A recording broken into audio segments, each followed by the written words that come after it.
Hello, hello, hello. Good afternoon, everyone. It seems that we are far away today in the space, the final frontier. Good afternoon to everyone.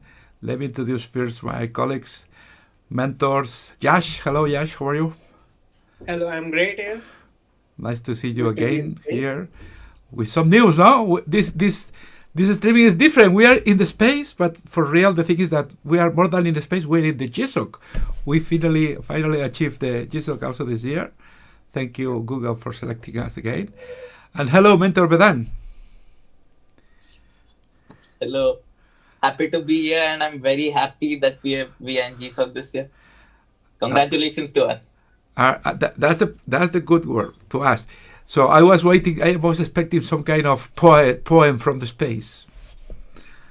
What kind of poem do you want? What kind of poem you can you are, you listen are to? our poet, so and you're on the space. So maybe make some kind of I don't know, man. It's the same. So let me also introduce another mentor that is today with us, Mentor Oscar. Hello, Mentor. Hey, it's a pleasure to be here as well. So for you that don't know Oscar has been with us for many years. How many years, Oscar? Maybe five, six. Since 2017 already, so it's So 7 years. 7 years. So That's a lot. Oscar is an old mentor. He's been involved more in the Google coding before and in the rear of the Google GSoC, but this year is going to be actually as mentor. And also he's here today because he's going to show us a project he has developed, a proposal that is going to be on the proposals list. So let's start with the thing, and let's hope that our colleagues in the chat can tell us if the sound is right. Amit, Pablo, Ryan, and so on. Tell us if you're listening us correct, because this is always difficult. And I will start sharing our screens to show up the slides and start the presentation. Yes, Pablo says yes. That's perfect. Thank you, Pablo. So let me share the screen. Look it up. Here is the screen with the slides.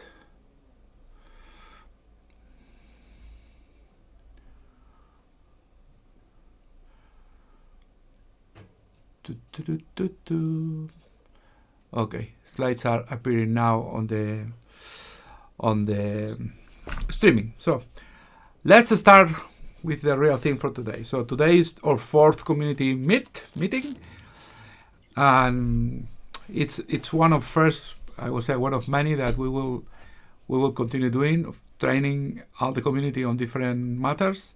But now that we are on GSoC, we have to talk about GSoC specifically. All the instructions are on the website, but this streaming is specifically to comment on everything GSoC related and also answer your questions. So let me go through the slides. First slide is that you have to be polite and respectful when you write your questions. Remember, the questions have to go to the YouTube chat. Today we are gonna be on the YouTube chat, not on Discord chat. This will make us fast for answering. And please just drop your questions wherever you want, but all the questions will be answered at the end. And also, as always, I ask you for 2 volunteers for taking basic notes on a Google Doc. So any volunteers on the streaming, it's a matter of just opening a Google Docs and start putting inside the document whatever things we comment today, and then share it with me to publish on the website. Let's wait for a few seconds that YouTube sends this information to the colleagues, and let's see if we have some volunteers for this. Yes, I can do it. Pablo is one of the volunteers usually. Okay, you two the first, Pablo and Ryan. You two the first. Thank you, Manas too. But with 2 persons is enough. Just Pablo, open a Google Doc and share it with Ryan, and then you two fill up the document. Just whatever things happens today. Okay, thank you very much, guys. Let's continue. Again, thank you to our colleagues, Josh, that was contributor in 2022, mentoring last year and this year, and also it's a typical story we explain that you explain it. You just Yeah, so I got a job at a company which is founded by one of the Liquid Galaxy mentors only. So it is Mr. Merul, and he founded a company based out of Chandigarh, and I'm glad to be a part of this. And I got to know him through Google Summer of Code and through Liquid Galaxy. So it is very adventurous for me. Very, very nice. So then we have our poet, Vedan, contributor last year and mentoring this year in poetry style. And Oscar, again, former Google coding mentor and also mentoring in other situations. And then me, I've been of this for, I would say, a few years now. Let's go to the next slide. Okay, agenda for today is we will talk about how to join the community, how the application process works, review the dates for GSoC, and also there will be a special slide explaining how we do the internal selection process, okay? How we select the contributors. And then we have a short technical, some technical things, Liquid Galaxy way, how we do the development, tech stacks, changing GitHub, and then a special also slide that I like to call it reverse thinking. Let's wait for the slide to know what it is. We will talk about a little bit about the proposals, and then today we have Oscar here just for make a presentation of his project. Is okay, and then will be the questions and answers on the YouTube. Let's continue. How to join the community? I'm being for. I will say all of you at this time have to have information on this. So please, one question, please always communicate when you have to send something, pre-requirements, whatever, send it to our Gmail address. Don't send it to me or to any other mentors like Vedan, Jas, Oscar. Well, that's the reason. The reason is simple. If you send something to our email or personal emails, maybe you will get no answer, because think about that, we have to have all the information located in one place, and this place is liquidgalaxylab.com. And also, this email can be accessed at some point by other mentors, but every mentor's personal email is not accessible only by itself. So please send it always to the liquidgalaxylab@gmail.com. Second questions. You have to send us, to me, DM at Discord with your real name, surname. And when I say real name, is because we all use nicknames on other platforms like Discord and so on, but we need your real name, surname, your email, your tech stack, and interests. And when this information, this is a 2 lines information, we put you on our mail list that I'm going to tell you the number today, but I can say there are a few hundreds of persons interested in this year GSoC. And then every time we have important information, I will send you an email, and then paste it to in the Discord. But email is the main platform for communication. So please, if you are not on the list already, send us by DM your email. Next thing, Discord, of course. You have to join Discord, use it, and I think we are all happy seeing those days how you different contributors are helping everyone on reaching the first requirements. Just comment on this. It's nice to see how they collaborate. I just wanted to add that sometimes it may happen that you want to DM the mentors to ask your personal request that you have this sort of a query, this sort of a question. It is generally not advised to do so. Why? Because these sort of questions can be helpful to others too. And remember, we are a community. We do collaborations and we believe in open source. So it is much more welcome, and we are always happy to help you if you ask this on the open channels that we have. We have a support section. We have all the sections needed for it. We have a question and answer segment. So never do this that you are querying a single mentor or you are getting your answers, but it is not a sort of participation. It is not the collaboration that we would want as an open source to for you to do. So always you are welcomed on the Discord channels. You continue with the slide. It's yours. Yeah. So you have some channels for use. You have an FAQ section. It has all the history and all the data of all the particular questions that you have been asking. There are some recent additions to it as well, like if you have a Liquid Galaxy logo on the left side and how you do remove it. you have the docs for it, and all of the various sections and things have been provided. You have your support for question and answers. You have some sort of announcements on the very top. You have the announcement of whatever it has happening, and you can just simply react to it. And I would say that use these channels and be very thorough to understand it. Just go through it. All of them are very self-explanatory. Just don't DM any of the mentors. Don't trouble them, and it would be much more that you have an collaboration in the open source where everyone can know the answers, and it can be helpful for the community for the longer run as well. So yeah, that would be all I wanted to comment on this. Okay, so just in this moment, one person that is listening to us in the streaming, he sent me a DM in Discord for telling me his name and his email address, but he didn't read the stuff. And you also have to send us your tech stack and your let's go back just to read it exactly how it's written. So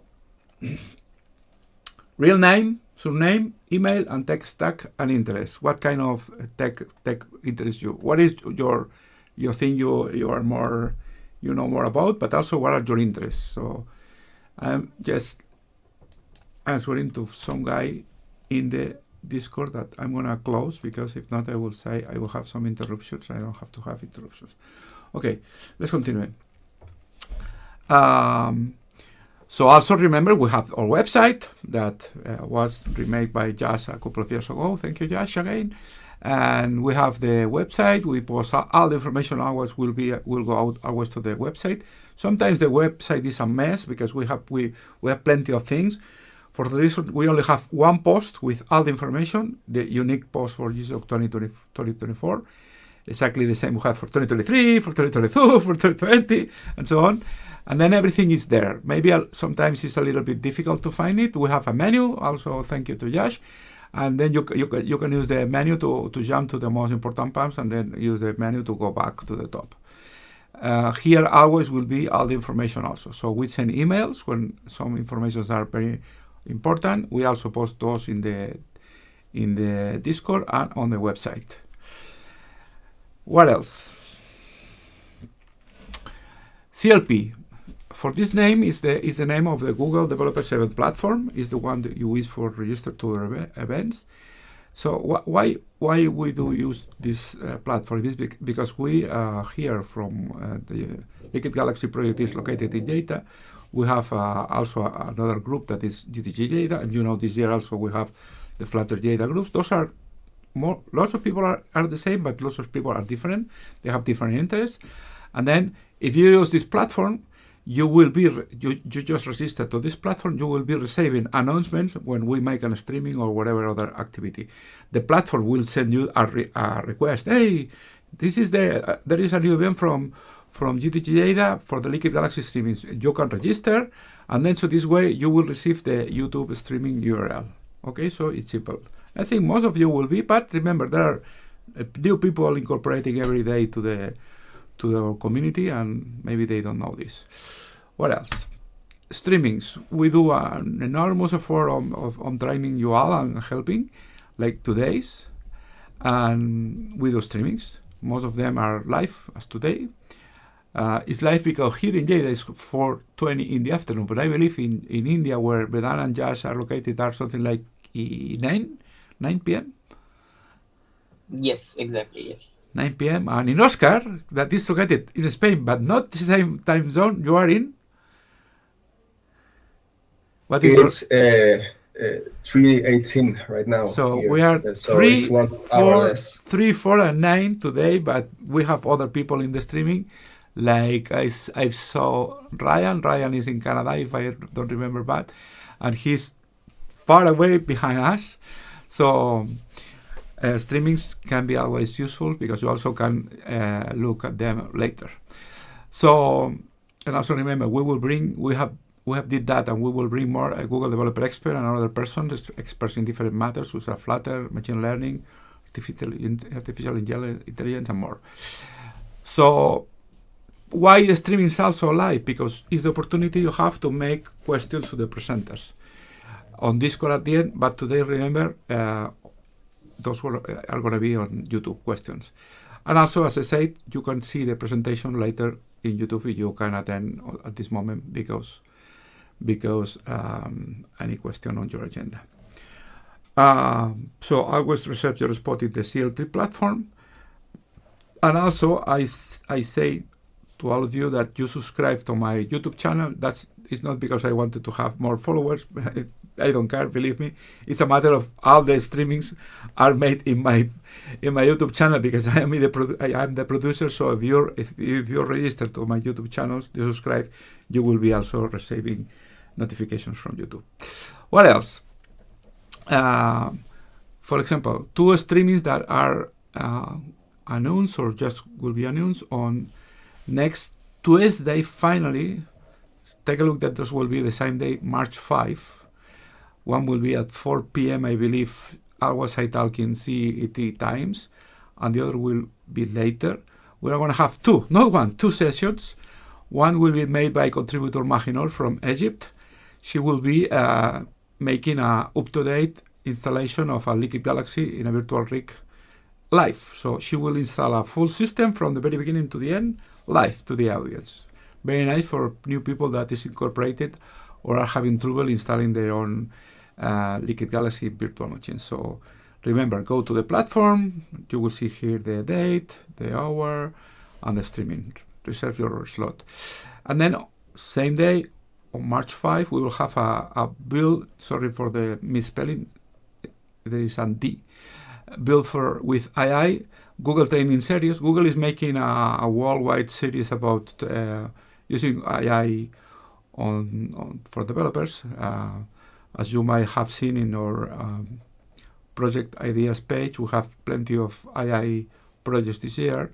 And in these very first sessions, we will discuss the use of Google and other models in the projects for this year. So we will review some projects we did in the past, the new projects that we will have for this year, and also a couple of experts will be here also on the streaming, explaining about using, for example, Flutter with Gemini, the model from Google, and some other techniques. So please, if you can, reserve your slot also for these 2 events or see them later. What else? Dates. So this is very important for the people that is new to the platform. So from today till March 18, the persons that want to apply for GSoC have to develop the 4 pre-requirement tasks. Okay, 4. All of these are on the website. Everything we have is on the website explained. And these 4 tasks includes the crafting of the project proposal. But also includes to contribute with the community through Discord. And I asked you Josh before, and I can ask you Vedan. I don't know, Oscar, are you in the community in Discord too? Currently, I think not. So you have to. I'm asking Yes, because yes. I think you are not. You have to. And then, Vedan, could you please comment what is your opinion about what's going on those days in the Discord? I mean, it's nice to see people collaborating. Yes, actually, I have seen a lot of contributors helping other contributors. Like recently, I saw Pablo. As I remember, he had a little doubt, and he was helped by Kunthaz, if I'm right about that, Baikuntaz. So just to tell you all that we noticed this small collaborations, and it will be a check on your against your name. So yeah, try to Josh? collaborate more, help others.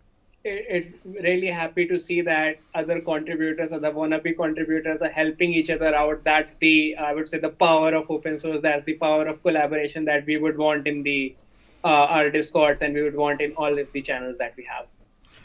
That's nice. I am reading on the YouTube chat that Peter from Egypt says that in Egypt is 5:20 p.m. So we have another time zone here. What else? So from there to now, from there till April 18, you have to do the pre-requirement tasks and also being contributed on the community, with the community through Discord, helping others. So from March 19th till April 2, UTC 18, potential GSoC contributors will submit their proposal through the program website. And when I say the program website, I mean the Google site. So on March 19, Google will open the window for entering the proposals, and the contributors that want to be of GSoC this year have with the 3 requirements plus the 4th, that is the project proposal, and they have to send it to Google, and first they have to discuss with us. I will not name the number. I will not say the number now because it is confidential information, but there are some, I would say a good number of contributors that are already finished their proposal and also writing their proposal. So from April 2 to April 23, we will review all your contributor proposals, and we rank them on a very large Google site we have. And also we rank not only your proposal, but also your tasks, sorry for the other misspelling here, and behavior. Behavior means that you help other contributors on the Discord and by other methods. So this is something in there. From April 24 to April 29, Google will assign us n number of inters. We don't know the number. It can be whatever number. And on May 1, Google will announce what are the contributors that will be accepted for this year. And remember, it's Google, not us, the one that pays you. So it's Google who communicates the contributors who are the ones that are being selected this year. So then for May 1 till May 26, it's the so-called community bonding period. In this 1 month period, the selected contributors have to contact their mentors and start making meetings just for the May 27, we'll start the real coding. The May 26 is because at some point there are people that starts to it seems that they are going to be good contributors, but suddenly they disappear. So Google asks us if people is not responding, we have to remove them from the program. So till May 27th, that coding begins. What else? So things and mentors, you can stop me wherever you want to make comments on this, okay? You feel free. So reaching GSoC. Show your willingness to really collaborate with the community, contributing in Discord, assisting other fellow contributors. We have talked about that. It's very important for us that you contribute with other people. This is a community. Josh has already said this. Work on the 4 pre-required tasks. So, and remember, we have to accept each task after the other. So if you send us 3 tasks simultaneously, we will not read the task. You have to send task 0, that is simple, make a folder. Task 1, that is the video with the Liquid Galaxy virtual running. Task 2 is the Flutter application. Task 3 is the wiki 3 contents for the wiki. And task 4, that is your proposal. So please, do 1 task, send us for confirmation, and when you get confirmation, continue with the second one. You can, of course, work on all together, but you cannot send us task 3 if you haven't done the task, the prior tasks. Read the project ideas, the document. We have a large proposal with, I don't remember how many project proposals, lots, and prepare your proposal. So, and share it with us ready, because the proposal is the most important part of your wannabe GSoC. But also remember, if you don't have the other tasks, you will not be reviewed. And continue attending those streamings and meets. And work hard. Have a little bit of luck, but work hard and go into GSoC 2024. I don't see any questions coming in the YouTube chat, but if you have any, please drop the question here. At the end, we will answer.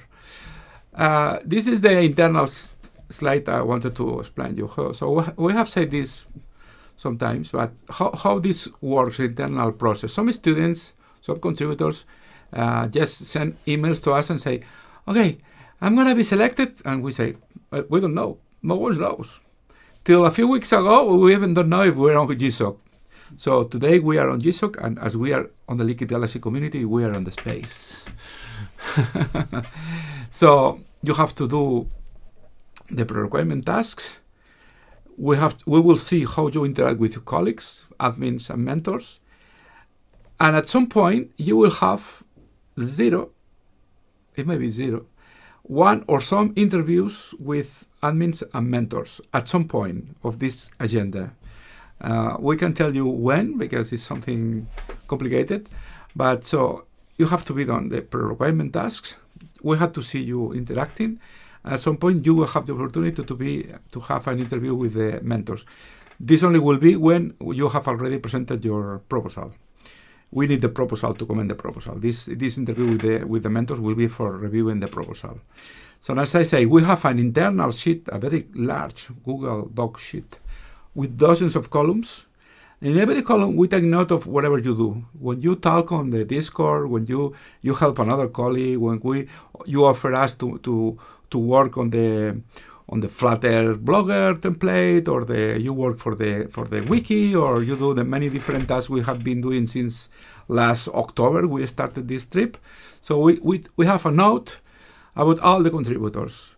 So when we have to select what contributors maybe Google can finally assign the interns, is this Google Sheets that the one that manage the thing. So remember, we say to Google, we think those persons are going to be the ones selected, but it's Google finally who chooses the persons by different other connotations. Any mentor wants to add something here? No? Okay. So another very important thing is that for us, you have to be good at coding. Of course, this is a coding program, but for us, I would say it's 50%, maybe it's 60, but 50% of the importance your technical abilities. We have had, not too much, but we have had people in the past that were very good technical, but very bad talking with persons and communicating and helping. So as Google makes this Google Summer of Code program just for you to stay with us later on the program, and maybe being mentors, contributor with the code, doing things all year long, on whatever hours you have available. But people that reach us just for saying, okay, give me an intern for this summer that I want to get some thousands of dollars, you will be not having too much opportunities with us. We are a community. We need to have this spirit. So please, technical things can be learned. Soft skills like interacting with people and so on have to be a part of us, and you have to show it. Okay, what else? Mentor Josh. Yeah, I just want to say, what is the Liquid Galaxy way? So unlike other organizations, we do not have something called pull requests, something called open issues that you can just directly contribute to. The reason is that, let's say there is some sort of a minor bug. Let's say in the La Palma, you just want to change the icon. You just want to change a text, something like that.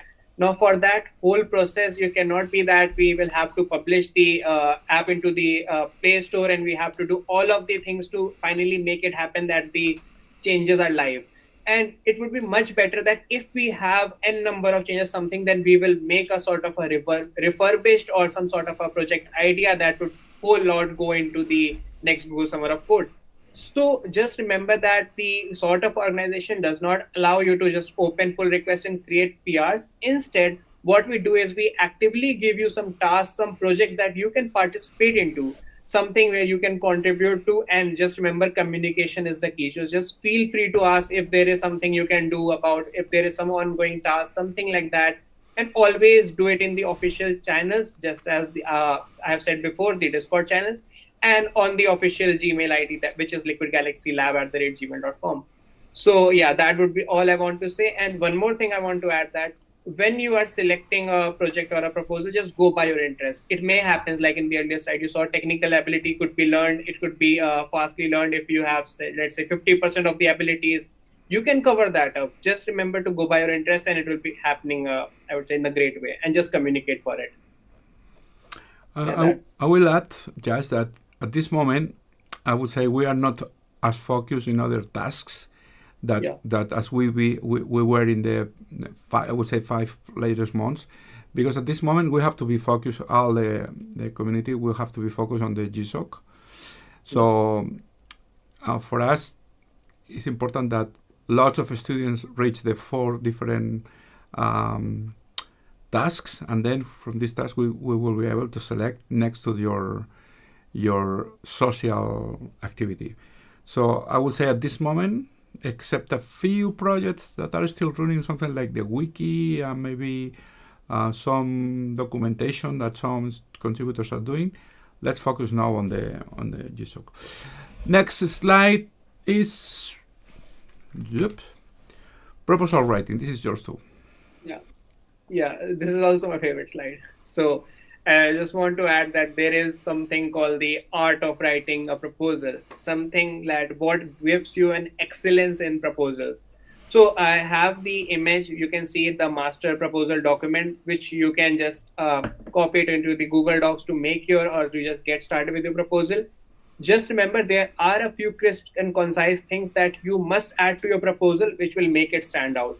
First, you should start with the ideation step. Just ideate it. What you feel is the solution to the key problem. What you feel is the project description. How would you define the solution to the architecture?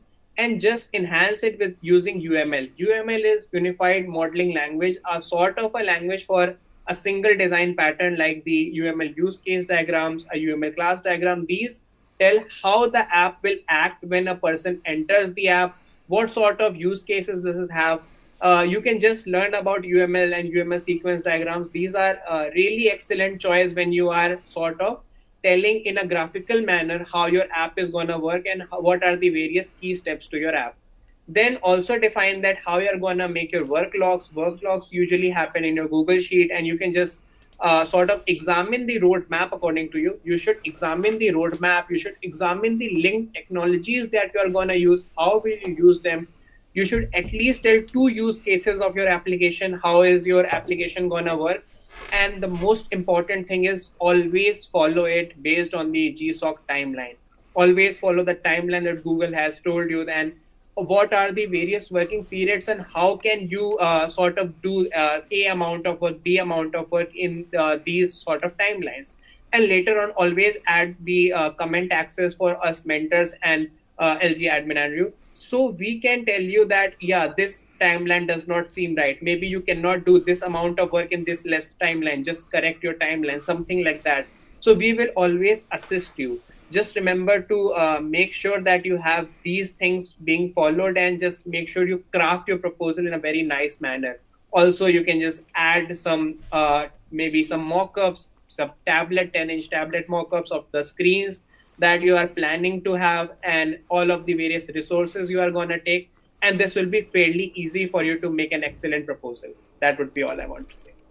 And if you want to go more deep, just please look at our YouTube and look for the art of writing a proposal made by Josh. Okay, thank you, Josh. What else? Mentor Vedan, explain your architecture. Okay, so as you have seen, if you are here seeing this community meet, I'm pretty sure you know the architecture. We have multiple screens which give a panoramic view of Google Earth in a very immersive way. So while you are coding for it, okay, this is the structure. There are 5 screens, okay. There is a switch which sends the commands to the master. Then master will, via the switch, send the commands later using the NAT network to the slaves. Okay, it is a very simple structure. Then there is an AI server. As this year we have a lot of AI projects. The local models, let's say you have an audio generation model or a large language model, which will be running on the AI server if you are running it locally. If you are running it on the cloud or something, that is a different use case. And one more thing, when you are coding for the Liquid Galaxy rig, you will be coding on your laptop, right? And there will be 3 virtual machines. But when you are coding, you have to code in such a way that the application should work on your laptop with 3 virtual machines, on the actual Liquid Galaxy rig in the LiDAR lab for 5 virtual machines, or let's say 7 virtual machines. So for that, what you have to do is use a simple maths formula, some integer division formula, which is already in the previous projects. You can go and check it out on GitHub. Okay. And yes, Could we move on to the next one? Let me add one thing. You say that the network or the mockup, the structure is simple, but let me tell you one thing. At this moment, I will say several students have presented, contributors have presented their applications, the Flutter task, that is the the second. So I can tell you that most of them fail on the network thing. You say that's simple, and that's true, but they really don't plan about the network thing. So they have plenty of problems related to the network. This is what I was explaining. What the Liquid Galaxy is. I mean, it's not as simple as making a lovely Flutter coding or whatever interface and getting some data, but you have to have knowledge on other things like networking, SSH, and other very nice technologies you will need for the future. So let me elaborate on that a little bit. Okay, so if I want to help you, what we can do is, let's say you already have watched the videos to set up the preliminary tasks, right? To set up your Liquid Galaxy rig. So what you can do is you have to look at it simply. What does the NAT network do? The NAT network simply communicates internally, right? The master, it communicates with the slaves using the NAT network, okay? And the virtual host only network adapter, which you have seen in the video, what is that used for? It is used so that your host can communicate with the master machine, master virtual machine, right?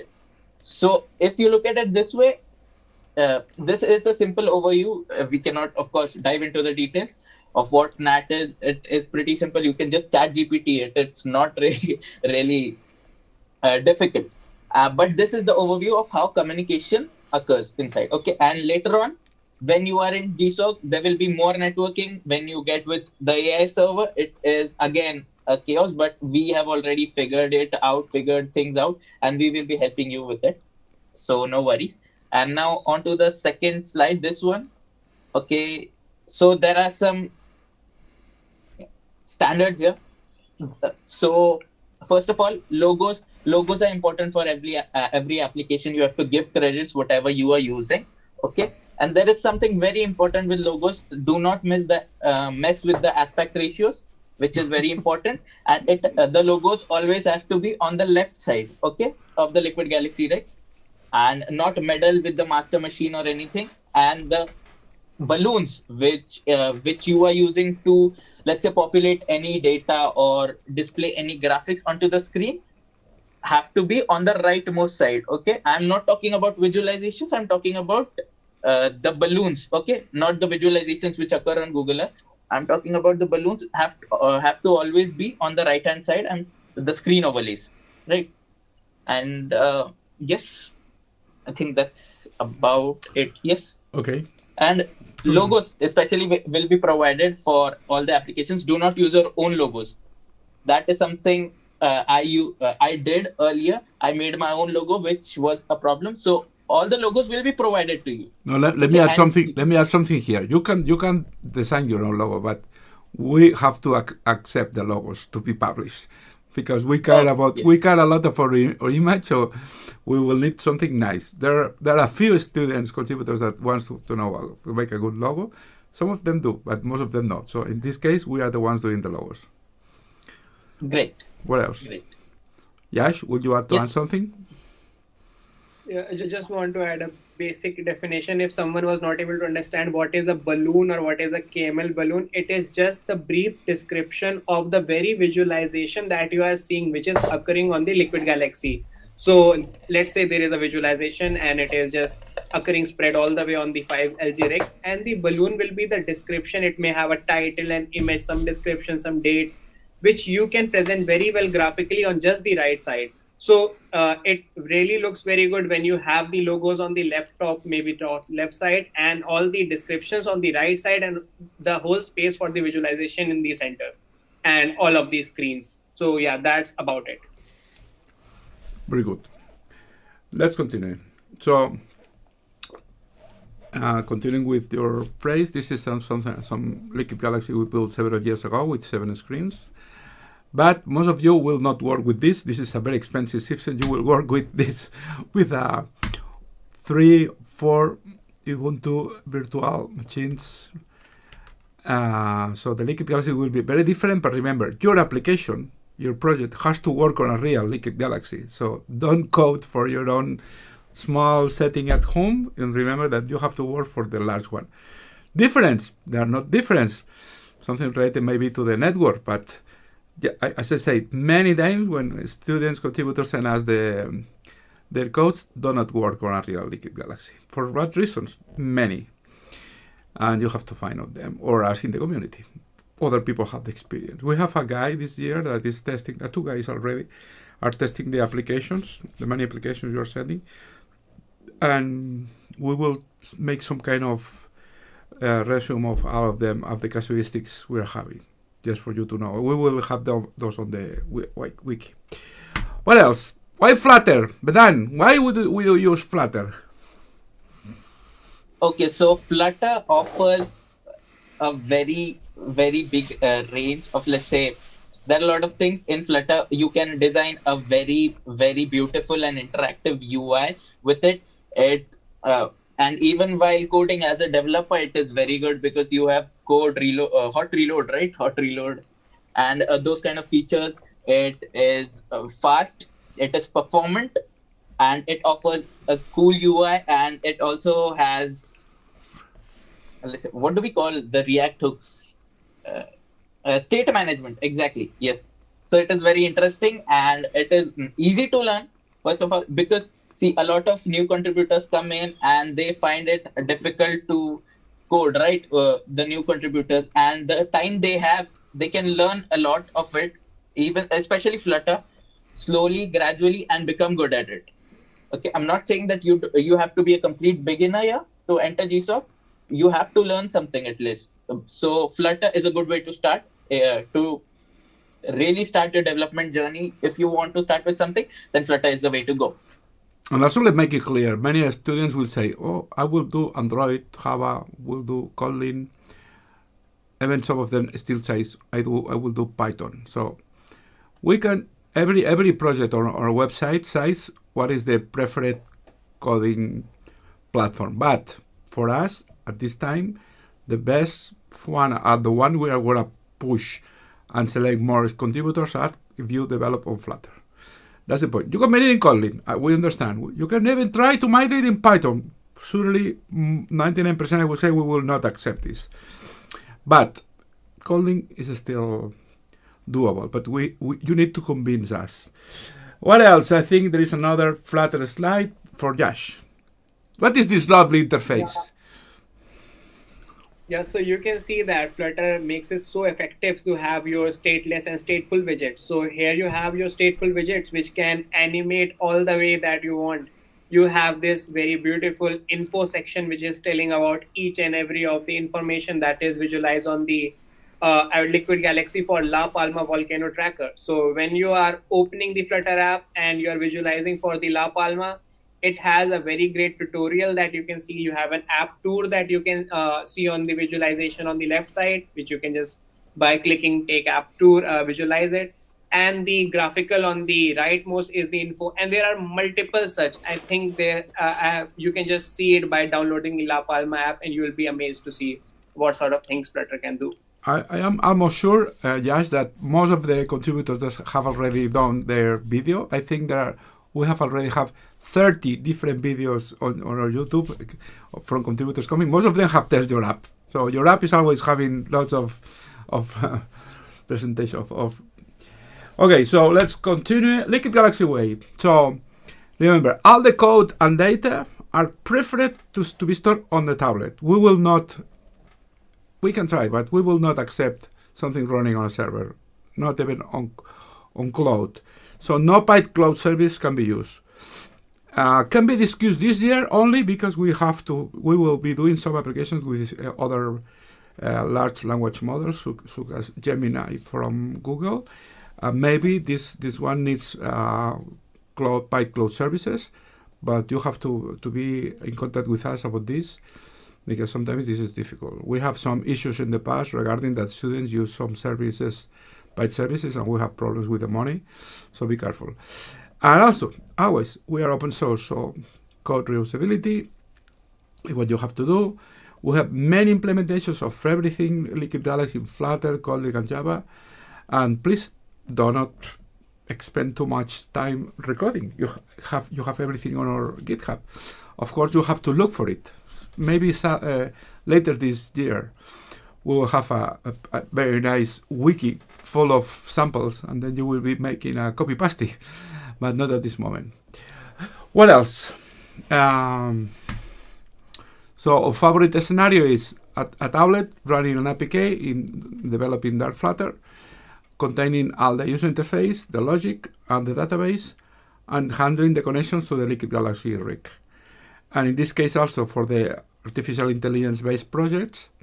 So the projects will be an endpoint developing whatever language, running in a Docker image that will be running in our iServer, artificial intelligence server. We will ask you to develop your application inside the Docker just for to not mixing the machine with the other contributors projects. GitHub, Vedan. Okay, so this year things will be a little different. Earlier, what we used to do is when we were starting with GSoC projects, what we used to do is the contributor has to make the repository in their own GitHub, and then we will fork it later. But this year, we are changing things in order to, of course, help the contributors so that they benefit in their career as well. What will happen is this year, we will be making the repos. This year, I will be managing the GitHub, and what we will be doing is we will be making the project repos inside our organization GitHub, okay, and you will be forking them and you will be making pull requests on it, okay, so that you also get GitHub stars and GitHub merge requests, right? So which will of course increase your GitHub stats and help you later on with your career. And yes, so, and we are talking about all the projects, not only the projects under GSoC, just all the projects, even the ones which were for the Kiss Flutter app contest, everything. Well, okay. I will say that maybe Vedantis is not correct. So I say being under GSoC or not. But if you are not under GSoC, contributors can say no, we don't want to do this because it's their code. But if we are on GSoC, this has to be 100%. So when we have this year contributors starting, and the first thing they have to do is creating the thing in GSoC, will not be them, but you creating the branch in the project in our GitHub and sending them the access to this project, because all the projects have to be on our GitHub. Okay. What else? So let me go a little bit deep on this reverse thinking for real in 2024. One thing that happens all the years, and believe us, we've been there for many years, is that contributors take a lot of time coding at the very beginning of GSoC, coding for the data, how to reach the different IPAs, but they don't always, not always, but most of the times, they also focus on the user interface, but believe me that you have to do it in other way. This is why I say reverse thinking. You have to think from the end. And what is the end? The end is that Google pays you to make a representation of data over Google Earth or Chromium. So the first thing you have to think about is how your data will appear over Google Earth. What KMLs are you going to use? What images, what HTML bubbles, how you're going to visualize this. And remember, KMLs are a very powerful file system. You can have points, polygons, but you can use colors, you can use animations, you can have 3D polygons, you can make very lovely 3D polygons. So KMLs can have plenty of information, so please do not send us, I repeat, do not send us proposal just with points on a map over a Google Earth, because this is faulty. We need rich visualization of the KMLs. Of course, we also need the nice user interface, but the final point is the Google Earth visualization, or in some projects, Chromium base. So please, when we see your mockups have to show up that you have think about the final visualization. Your mockups your mockups for the clinical scenes will show us if you have really think about to present this data. So this will be a very important thing for you to be accepted. Any question, Vedan and Josh, on this? That's more or less it. I just want to add that there is something called 3D Collada files or the .daa formatted files that you can use to create some 3D enthusiastic things on the Google Earth. It will be really stunning if you can just go through the Google developer docs. They have the docs for KMLs, and you can just see through it all of the various KML stuff, because you need to be very, you need to understand this very thoroughly to make these sort of things. So I remember, for example, your project, your La Palma Volcano track, and it was, the polygons were very colorful, animated, and I would say not one nor two, many polygons. This was very nice. But also, most in the past, some students have developed really nice 3D KMLs, not only flat KMLs, something like KMLs with 3D volume. So it is lots nicer when you visualize this. So if you have data, it's nicer instead to show a number or a simple polygon to make it 3D. So please think about this. What else? Oscar, is your moment. Sure. How much time do I have for these slides? Take your time. 10 minutes. Is it good? Okay. Take your time. So let me introduce you again. So we are going to do this with other proposals, but today I wanted to have Oscar because this project is not on our proposal ideas. Will be in a few hours, but Oscar is the mentor that created this project, and I wanted him to explain the project to you all. So please go. Of course. So the project I'm proposing here is a visualization platform for AIS data. AIS, which stands for Automatic Identification Systems, is a protocol system that vessels and maritime vessels use for localization and ensuring that they don't clash within each other, to identify different vessels within your range, and it uses radio signals to transmit this information to nearby vessels or to satellite or inshore antennas. So the thing is, the Norwegian Coastal Administration, I hope I don't butcher the pronunciation, Kystverket, is providing open data, free for everything to use for the Norwegian shores to see the AIS information that is located there. So the main goal of this project is to use that data, retrieve it from their APIs, process it, and display it on a visualization using KML on top of the Google Earth application in Liquid Galaxy. So coming from the last slide from reverse thinking, this is a good point to do now, because you can squeeze everything related to displaying information with KML in this project, because you can either do some small 3D models for the vessels, you have to print the route that the vessel have been doing in the past, and a lot of things. I will introduce some of them now, because before going to talk further about the visualization, there's also the part that uses Flutter from this project, which is the controller. So we want to control some properties of the visualization, such as the region where we want to see the vessels, and also, for example, the past and present information in a time.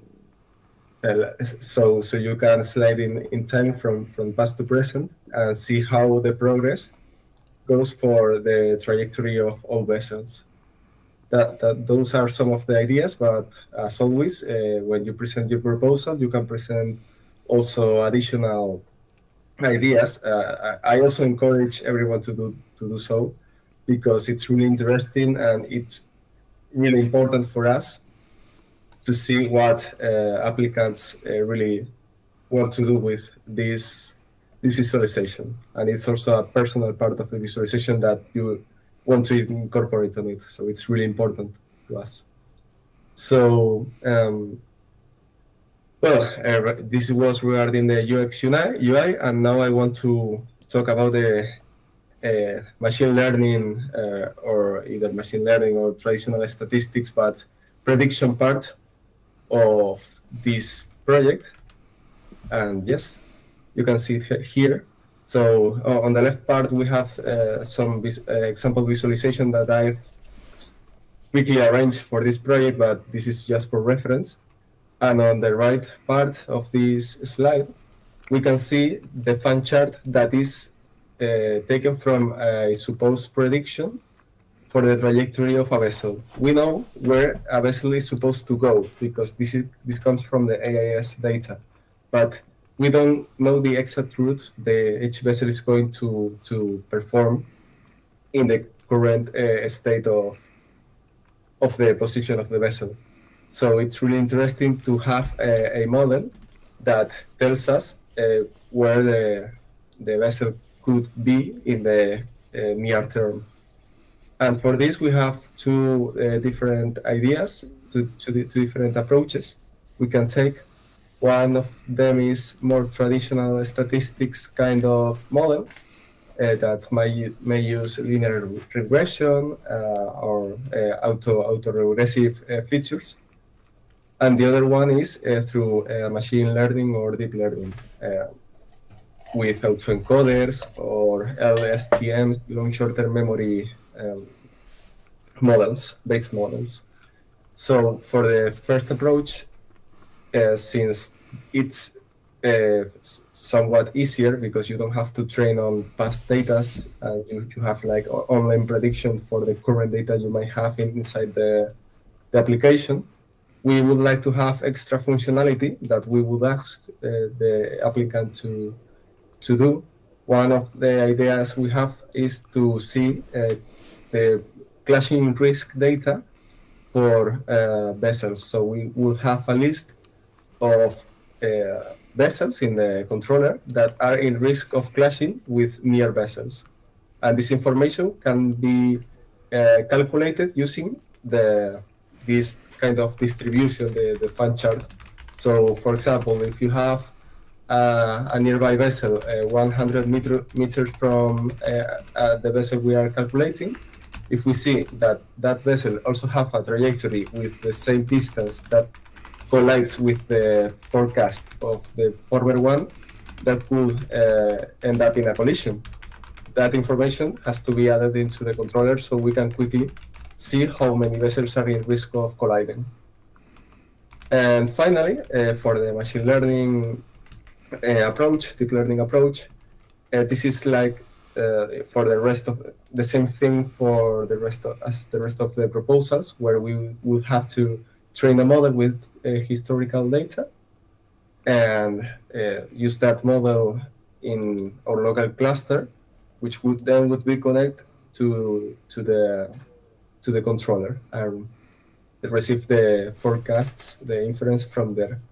This is also more complicated than just using a traditional statistical linear regression model, but since it's more complicated, we would only ask for just having the prediction, the same way it looks like here in the presentation, in the slide. And so far, that's it for the project. I would encourage, as I said earlier, to do as much as possible regarding the visualization, and some things like maybe the regression model or the fan chart may not be completely available in the Flutter libraries, but it's not really a hassle to implement them. So that's the project in general. Any questions you have, please leave them on the YouTube chat, and I will address them once we finish.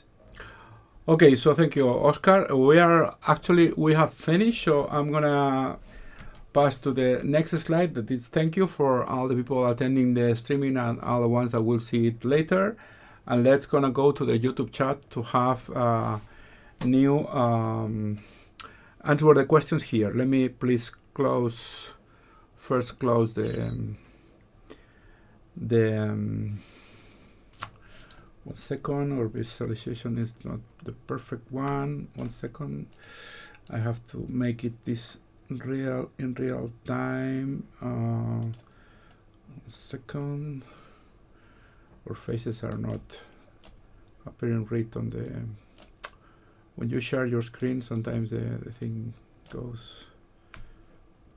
Okay, it's okay now. So let's start from the very first question. The very first question is Amit, how many maximum number of projects we can choose? So Amit, I think this is already commented on our website, but of course we are going to try to answer our questions here. Google allows contributors to present as much as 3 projects on their platform. 3. So you can present 3 projects to the Liquid Galaxy, you can present 3 projects to other or mix. Even, I can tell you, you can present 1 for us and 1 for another, 1 for another. It's up to you. So maximum projects, 3. Total. Amit, also, I have already seen the video of Mentor Josh for crafting a good proposal, but can we get any proposal that has completely been written for any project as an example to have more ideas? So I am not, as admin next to my colleague Claudia, I am not willing to do that. Let me tell you why. The problem is that we are open source. We usually share as much as possible. We have this happening in the past. If we share this information at this moment, lots of contributors will copy the proposal, and we don't want this. As Mentor Oscar has been talking, we want people to innovate, to add their own visualizations, to add their own ideas, and so on. So we do not want people to copy on other instances. So the answer is no. We are not going to share 4 proposals. You have the base thing, and then you can start to pour stuff there. And when you have the opportunity to comment with your mentors, go ahead and comment with your mentors, the mentors that you are assigned. Mohamed, is it possible to balance GSoC as well as college or university? Vedan, what will answer to this guy? 100%. I think if you really want to do it, you will definitely do it. Doesn't matter if you have a college, if you have a full-time job, it doesn't matter. You will definitely do it. So it is 100% possible, and a lot of people do it. So you'll do it as well. What's your opinion, Josh? Yeah, I just want to say that we have also done it. We were also college students at the time we had our GSoC. It was my final year when I was in GSoC. So yeah, definitely it can be done. We have done this and people have done this. So I don't see a problem here. Just have to be interested in the particular prospect and the particular project that you are in. So I will say, I'm not going to contradict and go against you guys, but I'm not 100%. I don't 100% agree. So it is possible to balance. Yes, you can balance. But remember, if you got the full 350 hours project, this means that at minimum you have to work between 6 and 8 hours every day. If you have also the university, you're going to be a little bit stressed. And if you don't are clear with us at the beginning, we make this pre-selection of the students, and you don't say us what is going to be your agenda, and just suddenly we see that you are not going after your proposed timelines, you are not doing the tasks you have to do. If you're selected, we will have to get you rid of GSoC. So my humble opinion is, do not get a project that will make your life impossible. So you have project for 90 hours, we have project for 170 hours, and then you have the full 350. Only go for these ones if you have not other questions to do in the summer than GSoC. If you have university or whatever other job, have part-time, I imagine, go for a half project, 175. And if you really are working or a student, go for a 90 hours project. That's in my opinion. Pablo, what's the average of interns per year Liquid Galaxy have had? So, Pablo, average, I will not tell you the average. I will tell you that in the last years, we have got between 10 and 12 interns. We are, I will say, one of the middle-sized projects. There are very few ones that are large, that have something like 20, 30. We are, I will say, a few dozens that we have something like 10, 15 interns. And most of the projects are new and have less structure, and they do something like 1, 2, 4. So this is the answer. Should the first proposal be 100% complete when sending it now, or partly fill it is also right? Manas, you can start sending the document as soon as you have an URL. This is my, as admin, this is my proposal. But you will not get review it till you have it fully finished. Okay?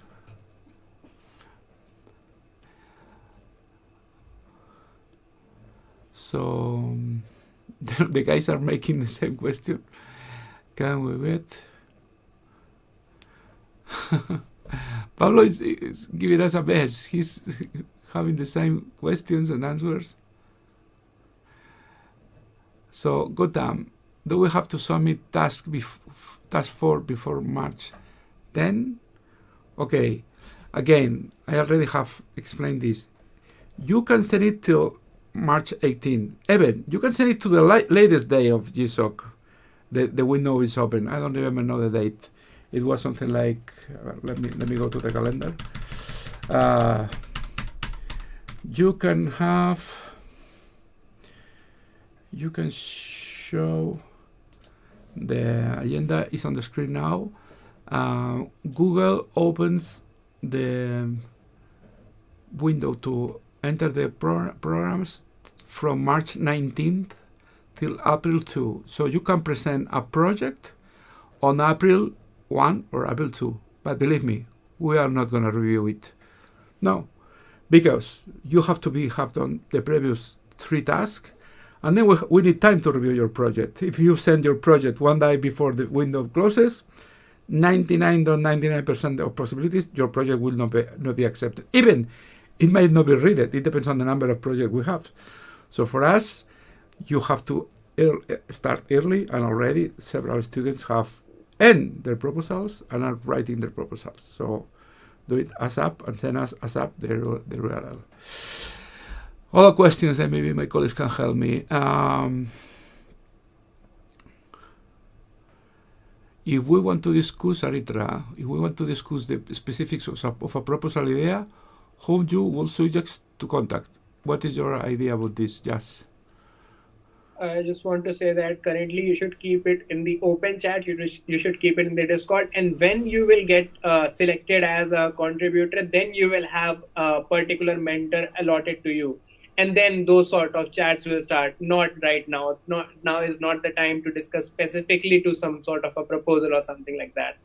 That would be my answer. Exactly. Vedan, is your opinion too? Yes, same. Okay, we will be putting the contributors to have a review session with the mentors, but this will be in the upcoming weeks because we need to have more proposals. And remember that we are a very large team of mentors. This year we are something like 30. So it's a mess of it requires organization. So this is the answer. I see no more questions. We will wait for a minute. In the meantime, I will say thank you to our colleagues, Pablo and the other guy, excuse me for not having their name, for sharing the notes with us today, and Ryan Gibbs, sorry, Ryan, sharing the notes with us today. I will share this on the very good notes. I will share those on the website as always. And we will wait for 1 minute. Enough, we will close this session for today. In the meantime, thank you for the ones that are attending. There have been something like 50 people seeing the live stream. I have in YouTube in front of me. Thank you, Vedan, for coming today. Josh, thanks a lot, very much, as always. Oscar, thank you for presenting your proposal. Your proposal will be added today to the main document, and this way students, contributors knows that there is this project also. And if no more questions, I'm gonna launch the animation and close this thing.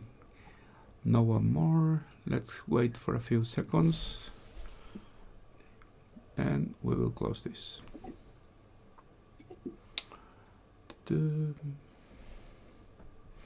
Okay, so thank you and see you.